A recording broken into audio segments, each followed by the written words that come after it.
All right, guys. Hi, hello, good morning. To start this week, what we're doing is we're going to be focusing on Unit 4, which is got political geography, and we'll end the week with Unit 5, which is our agriculture stuff. So Unit 4 into political geography, I've decided I'm actually going to split this into 2 days, similar to last week with our culture stuff, just because my add-ons for political geography are a little bit more extensive. The book doesn't do as nice of a job covering some of the information. And I'm going to be giving you some extra stuff tomorrow before our Google Meet that you should definitely check out and look into. Again, we're just going to kind of dive right in. And if you have questions, make sure that you're keeping track of them as you go, so that you can get your tips and concerns all filled out. And the other thing before we dive in, and of course, I've got to acknowledge this because I am who I am, but may the 4th be with you all right? So, getting into the brass tacks of political geography, the first and foremost is the idea of state. Remember that state, how you typically think of it, is the United States of America, but that's actually a misuse of the word. State around the world and in political geography refers to countries. It refers to a country, not a division of the United States. It's defined, again, the overall what a state has to have to earn that title is they have to have a defined population. The population is permanent, it doesn't move, it's always the same. The borders are set, and they've got control over both the inside and the outside of their nation. Again, there's a lot of examples. You can come up with your own. I'm not going to go through that, okay? The next element of political geography to understand is nation itself. So a nation is a unified group of people with a common culture. Right? So this could be the Kurds, Navajo, Roma.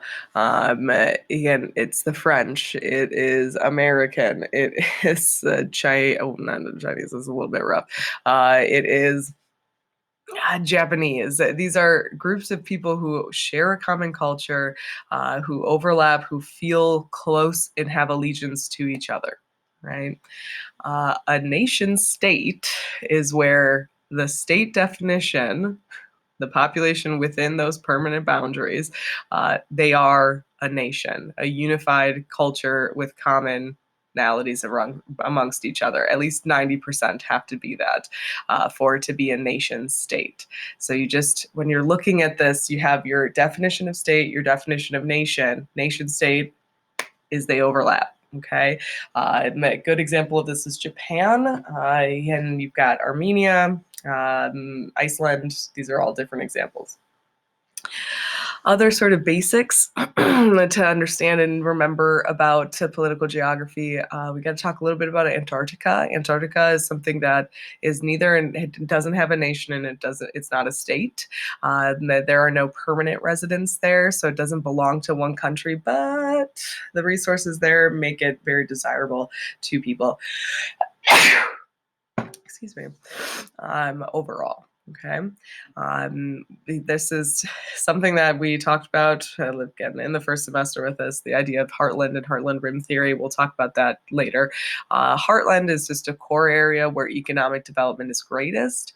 When it comes to politics and this, the places with the most political sway usually have the most economic sway. So seeing heartlands are going to be kind of where that overarching power is going to reside. They're usually right next to each other. Again, when we think about a heartland, in most countries, it's connected to the capital, which of course is the seat of power, and that's within the core of it. Sometimes the capital is in the former, like, core where everything once was, and then things have changed over time. So there's been movement or migration of that idea. Growth pole is another key term that pops up in political geography. A growth pole, I always think in my head when I say growth pole, I think growth pull, because the where the growth of a country is happening is where people are being drawn to. So it's drawing people and jobs into the undeveloped interior. So in a perfect example, and probably the only example that you should have, is when Brazil changed their capital to Brasilia in the inside of their country, trying to force people to move. It's this growth pull. It's trying to pull people away from the coast and into the center of the city or the country. A forward capital is kind of another example of this. It's a place that's trying to make a big statement to the rest of the world. Islamabad, Pakistan is a good example because they changed the name to that to reflect that Pakistan is an Islamic country, showing the world what they want about it. Again, what they want the rest of the world to know is that Islam is going to be important to the Pakistani people. Some other things looking at this, again, I've got just sort of a distribution map there about the Roma population, the Romani Gypsy population, where they're at, seeing that process and the distribution of, and they don't have their own actual country. Romania is where you see most of them, and it's almost a nation state, but it's not quite because the Romani population was actually pretty small. When we look at maps, it's political geography. The fact that this isn't just one big, wide open space of territory on the world, but we have all of these divisions, these start and stops of governments, the start and stops of where the rules apply and where they don't. Those starts and stops are dictated by boundaries. Boundaries are the markers, both physical, cultural, both, that are drawn onto a map to showcase where power starts and stops. Again, it represents, again, various different barriers through travel, through, again, laws, through economics, all of that kind of jazz. Frontier is something that there is an area that doesn't actually fall under the control of any state. There's not a lot of frontiers left in the world. I guess you could say that Antarctica is a frontier because there isn't one established law code. The Arabian Peninsula, there's a big chunk of it that is under Saudi Arabia's control, but the people who live there kind of operate semi-independently because they are living very isolated for the rest of the country. Oh, excuse me, I can't stop yawning today. When we look at those boundaries around the world, you can start to notice that there are typical shapes that end up kind of formulating. We, of course, know them as the various shapes of countries, the boundaries and where they go. So we've got compact, again, prorrupt or protruded, elongated, fragmented, perforated, and landlocked. So in going through those definitions right there, for the most part, the names are, in my opinion, helpful. Compact, easy, round, as close to the center of the country is as close to the outsides as possible. Protruded, prorupted is that one that's got a compact with an extra piece. So it's this sort of like protruding outward extra piece.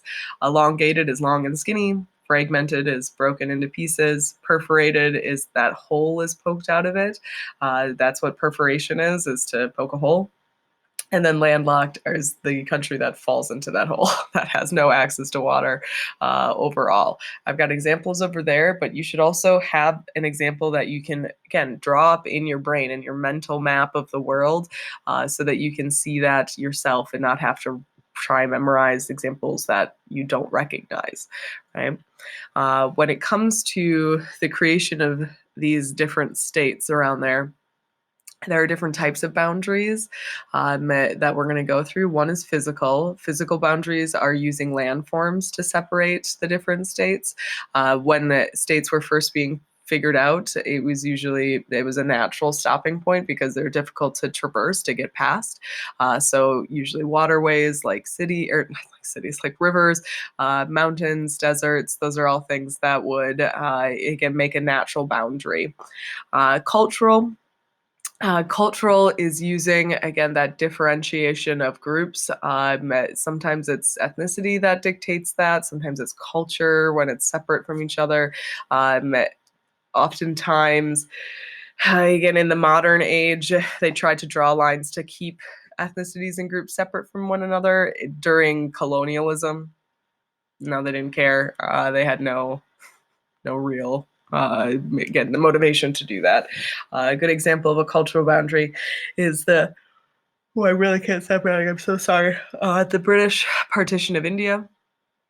When it was a British colony, India, Pakistan, and Bangladesh were all one big giant territory. And then when the Brits were leaving, they drew a new line on there to separate the Hindu population from the Muslim population. Antecedent, ante is before. Okay, so this idea of it's a boundary that was placed before the cultural landscape developed, aka before a culture fully, I guess, took root in a place, there was already a natural separation happening. This happens oftentimes with fragmented states because there is that sort of natural separation that's already occurred, and it feels, again, the separation just remains, so it's antecedent. It was there before. Subsequent is, again, after. Once the overall culture starts to develop, they realize that they're out there and they're like, okay, we're going to draw a line right here. This is the natural division because our culture is different from yours. The northern boundary of Vietnam and China, and it has existed because the groups developed very independently of each other, and they needed to keep separate. Consequent is drawn to accommodate the existing boundaries. So things that maybe were a little bit more, I guess, informal as far as keeping separate. With consequent, it's going to be something that's brought to the forefront. They're like, okay, well, this is sort of how we were living. We're going to just draw that one there. So we're going to see that, again, the Canadian border with ourselves, that was a consequent boundary that was drawn. Superimposed. To superimpose something is to layer it over the top of something that already exists. Superimposed boundaries is going to force, again, different groups to give up their boundaries and accept new ones. Africa, again, under colonialism is a perfect example of this. Relic boundaries are old boundaries that no longer are used but still kind of linger. So it would be something like the Great Wall of China. Again, to the north of the Great Wall of China, those people feel different and separate to those to the south. The Berlin Wall in Germany, again in Berlin, east and west, people still use it as kind of a marker, and you can still sort of see the differences because those groups are kept separate from each other for so long.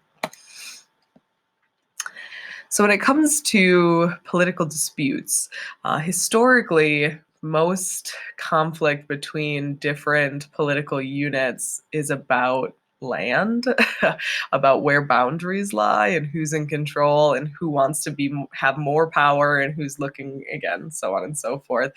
Sometimes those disputes are because other groups have drawn new boundaries, and that, of course, has a lot of issues.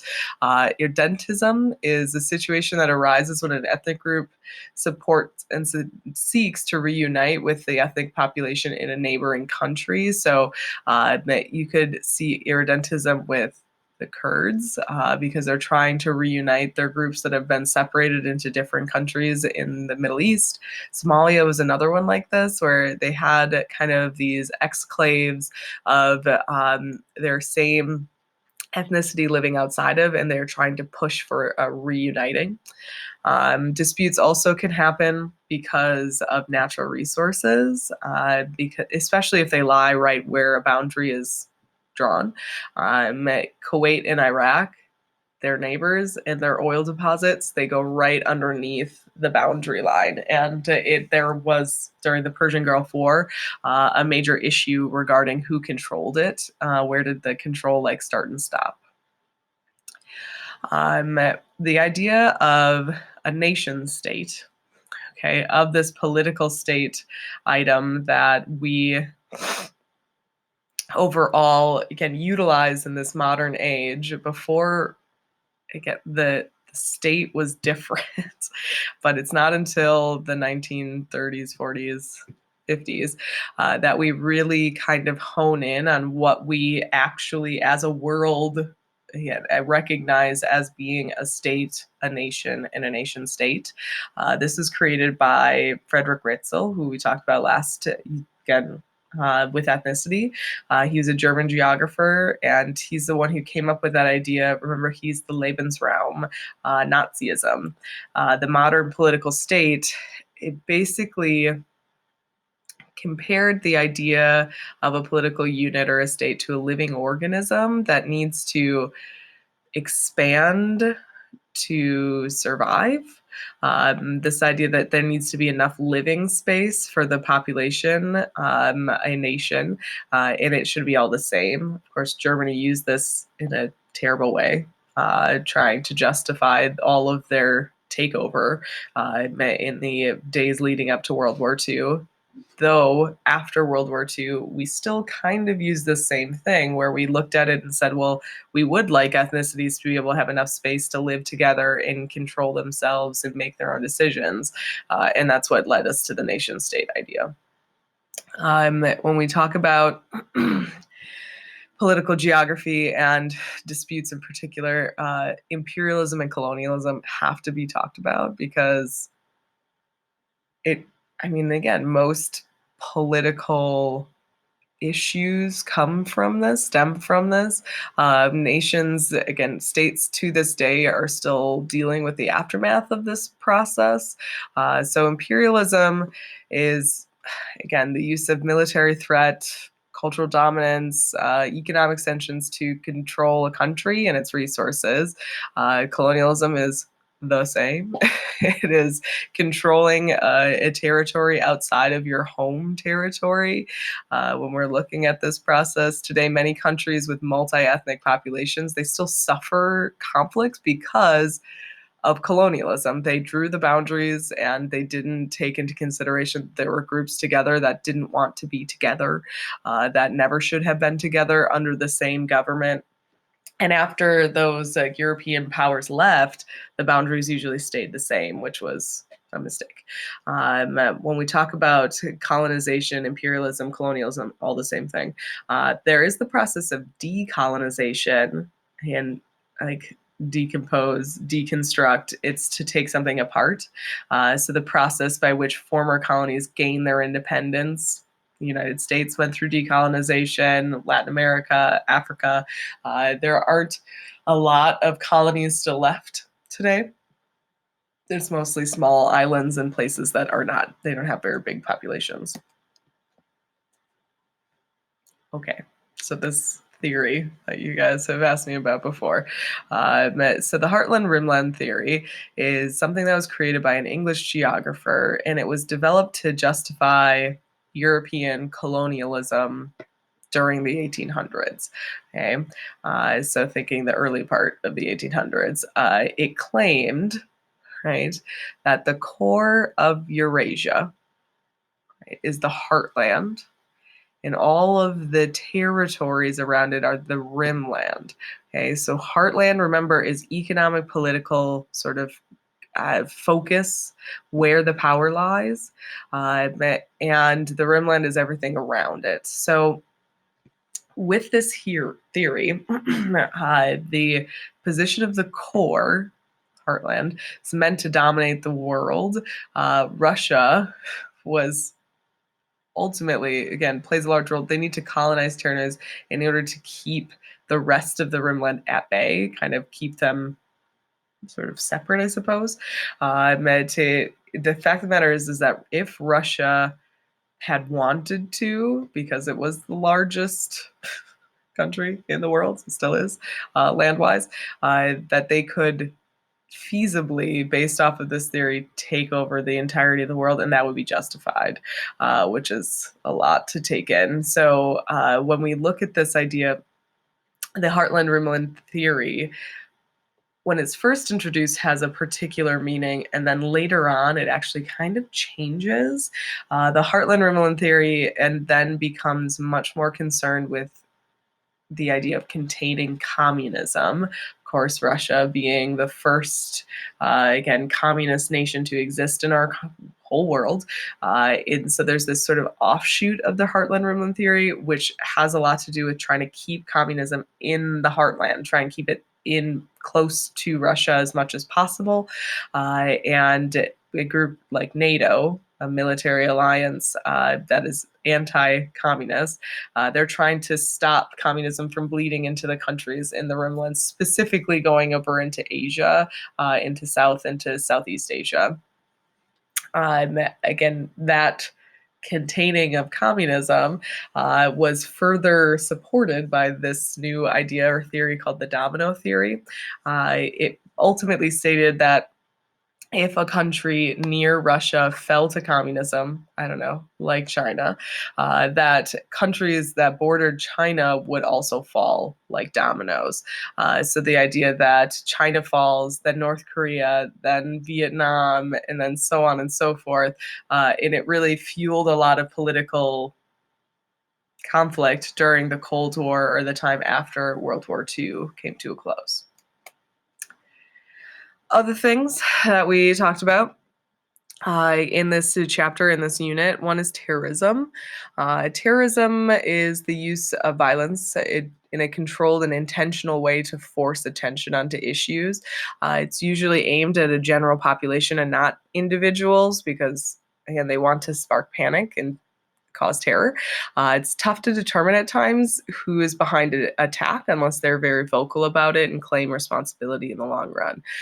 There are different levels of terrorism, 3 levels in particular, that a state can basically a role that they can play in terrorist acts.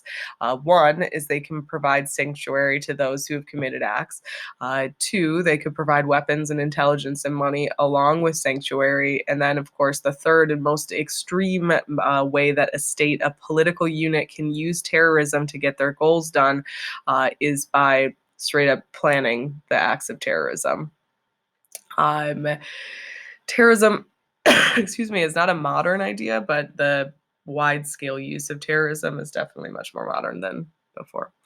When it comes to modern day politics and the relationship of states with each other, there are certain challenges that, again, just make the world a little bit more of a complicated place.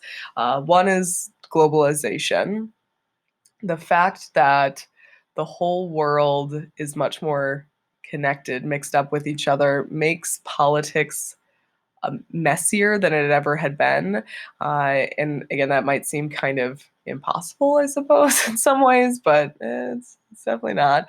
Again, when you have economies that rely on each other and you've got transnational corporations present in various different places, again, it definitely has a role to play when it comes to, again, government decisions and policy and laws. Transnational corporations can make decisions for that transcend that of a state government. Resources, staffing, production, marketing decisions. Again, these are all things that you have to kind of keep all of the pieces on the same track if you want it to all work cohesively, which of course is complicated and difficult. Globalization makes politics just more fraught because there are so many more elements to take into consideration besides just government and, again, political ideology. Something else that has developed in this more modern political sphere that we're living in is this idea of supranational. Supranational is an association of 3 or more states for mutual benefit. It's alliances. It's this idea of states working together to create a supernation, is what I always think in my head. It's this idea of big groups that are coming together. It requires the individual states to give up a little bit of something so that they can all work towards a common goal. The EU is a huge example of this. NAFTA is an example of this. There are like so many out there, supernatural national organizations. Okay. Uh, Other things besides globalization and these supernations that you have to kind of think about is NGOs are non-governmental organizations which reflect specific interests. Again, AIDS prevention, children's rights, various different sort of global issues. Where it definitely is something that uses the media to pressure central government, again, governments and countries to kind of take action limit action, things like that. And you must respond to international groups and pressures when domestic policy needs to change. So it's this idea that you can't just make a decision in your country because your country has so many different things they have to consider. It's so much bigger than that.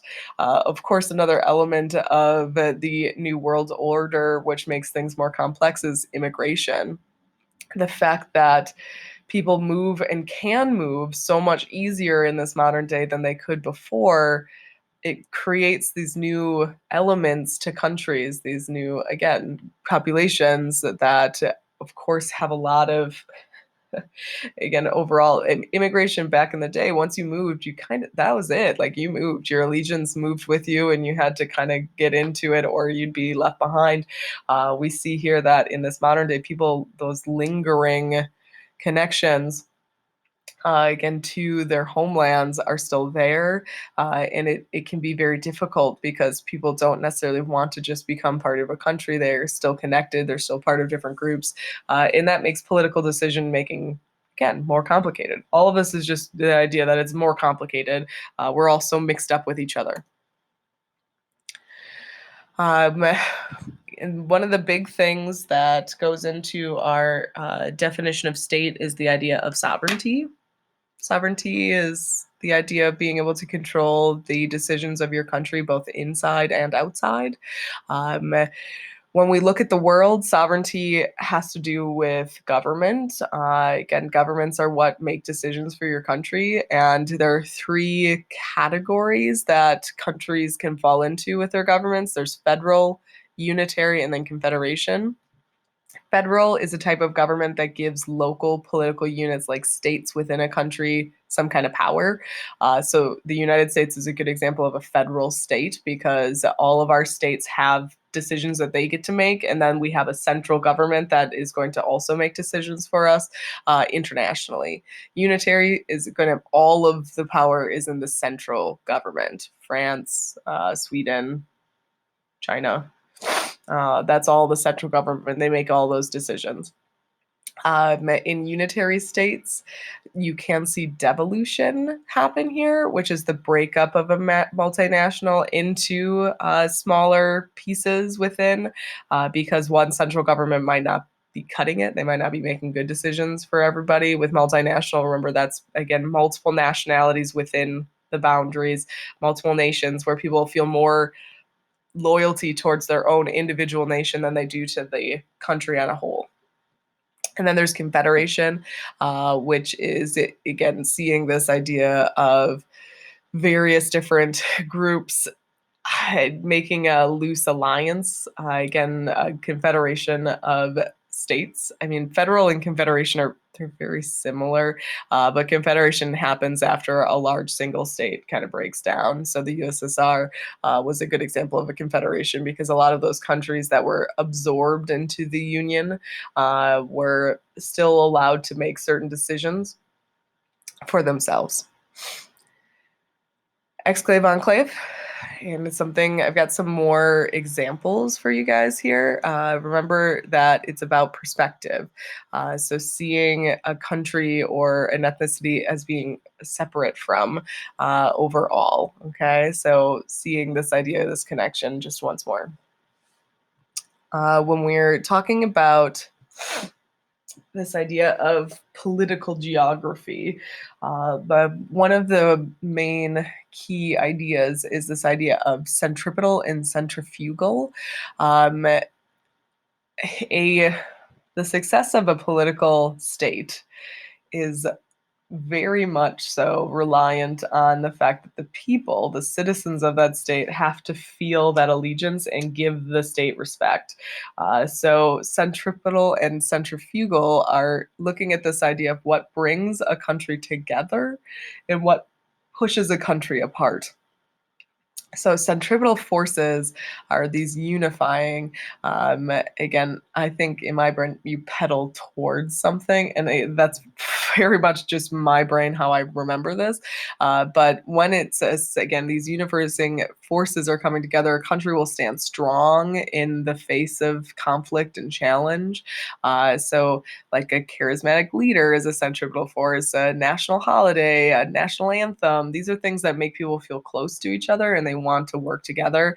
Centrifugal are the dividing ones, the ones that kind of break down authority, force people to sort of question what's going to happen. Fugal, I think, fly apart. So again, pedal towards, fly away. I mean, however you want to think about it, that's what I think about overall. Okay. So religious differences, if there is not communication happening, those sorts of things. Okay. Something that could come up possible in your FRQ is the idea of nationalism. Nationalism is a little bit like patriotism. It's this idea of feeling proud of your nation, and your nation in this instance would be matching your state. So, a nationalism is something that happens within a nation where you feel allegiance or loyalty towards people who are similar to you. It definitely is something in a modern day nationalism is that idea of patriotism for your state. Before the nation state idea happened, nationalism occurred when groups were forced to live together. So when oftentimes you would have indenturism where you'd see these different groups kind of demanding independence or demanding that they have a say, they feel strong feelings of nationalism. Again, that devotion to each other to govern themselves and do what they have to do. Separatism is nationalism at the extreme, where you see the feelings of nationalism become so intense that they want to separate. Again, a separatist group is like the Basques in Spain. They want to have political autonomy to, again, break away, to devolution again, the breakdown or weakening of central authority. And it's an issue, of course, when things go sideways, when things get messy and get complicated. I've got here alliances. So many alliances. It's good to have a couple, and I would definitely keep EU, UN, NAFTA as sort of back pocket examples of alliances that you can come. Again, they can be defense based, they could be trade based. These alliances just make politics more complicated because you can't just make decisions and for your country. You have to make decisions that could also impact your alliances as well. Cooperations, of course, again, can guarantee economic advantages. It can make sure that borders are secure, that if war was going to happen, you could defend each other, all that kind of stuff. So, an interesting thing developed in this, really not that long ago. This has always been an issue, but it's something that didn't have a final outcome until 1982. And that has to do with where power control starts and stops when there is water involved. So, seeing this idea of how far out do laws extend past the land that a country inhabits. The law of the sea, again, starting in 82, created basically an agreed upon idea of where, again, a overall country's control ends once water begins. So going off of that overall, this is something that was created by the United Nations. Again, we, the United States, never actually agreed to it, but that's okay. It still got passed. It set up rules that regarding the water boundaries and the rights of usage of the Earth's oceans. So the rules are, again, there's not like a simple way to remember this, but it's something to keep in mind.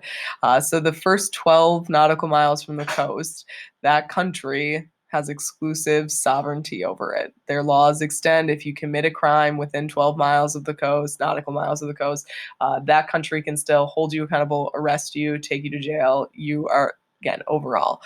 Once you get into the next 12 miles, it's a little bit more limited what kind of jurisdiction a country has. There are certain things that they are allowed to still do, like if there's immigration violations, sanitation, which is thinking like polluting the water, hot pursuit, which would be if, again, they're chasing a criminal and they are catch them within that next set of 12, that still would count overall. And if you committed a crime that far off the coast, that's the UN's responsibility.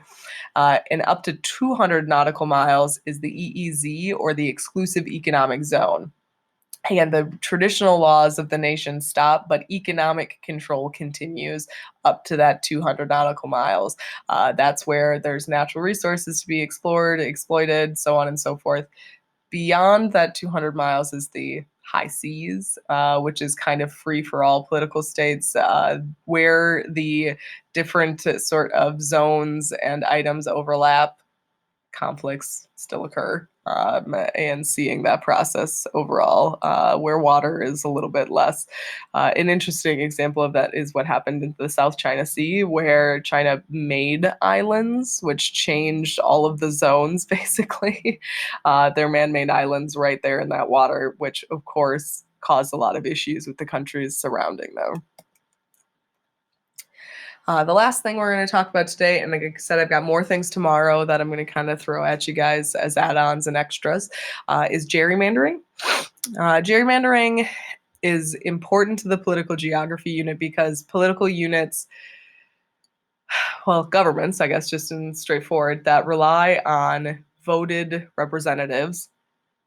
And the idea of how do you get those people voted? How is it that they represent? Who are they representing? Things like that is based off of the process of redrawing territorial district boundaries.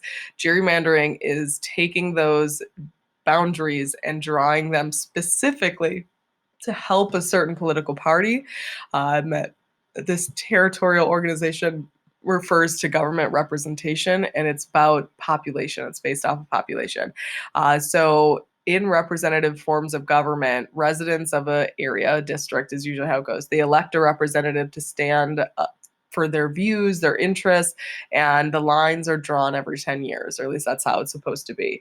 In the United States, gerrymandering developed very early on to try and manipulate the outcomes of these elections by, again, drawing the boundaries of districts in weird ways. So there's wasted gerrymandering, which spreads the opposition out over several districts. So they're always the minority. Excess, which is basically taking their opposition and putting them into a few districts, still the minority. And then there's stacked, which is, again, if you look below, is some examples of stacked, which are really weird, oddly shaped districts that they don't make any geographic sense, that are just trying to lump together like-minded voters so that they can have the majority overall. Okay, gerrymandering was deemed illegal, but it's very difficult to monitor, and it's something that's still an issue today in the United States, highly debated topic. So that's it for now. There's going to be more political geography stuff tomorrow in the morning, so keep an eye out for that. You do have, again, work. You're going to be posting. I didn't change that. Sorry. It's Unit 4. You're going to be, again, questions, concerns. Please, again, try and be specific. I'm still getting like long lists of just key terms. I need to know exactly what about that key term is bothering you. So whether it's an example or a definition, or if it is, again, just straight up, I don't understand it, I need to know that. So please try and include that in your post. We'll do another one on Thursday, but that'll be for Unit 5. Again, questions and concerns, things like that. On Friday, we're going to try a different interactive review thing because the challenge thing, I think they changed it. I don't know. They wouldn't let you guys use it except for on your phones. So I'm going to try and kind of switch it up a little bit, and it'll be a combo of 4 and 5, what you guys look at. By Monday, again, posting helpful tips and tricks. really that window is pretty small. Again, so I'm going to be posting that you can post your tips and tricks for Unit 4 and 5 sooner. I'm going to just have it kind of up and available for you guys. Over the weekend, you should not be overloading yourself. You should work in a little bit of map review so you have some kind of reference points for various places around, especially for your examples that you've got in your brain, and your short list, because guess what? Your exam is in 8 days. Again, you should look out tomorrow. There's going to be a specific AP, again, more information about those of you guys taking the AP exam about how to kind of go about this process. So keep an eye out for that. But again, 8 days, not a lot of days left. Hopefully you're, again, dedicating enough time to preparing and studying so that you can be successful with this overall. Okay. If you have questions, make sure you email me, and hope you guys have a good day.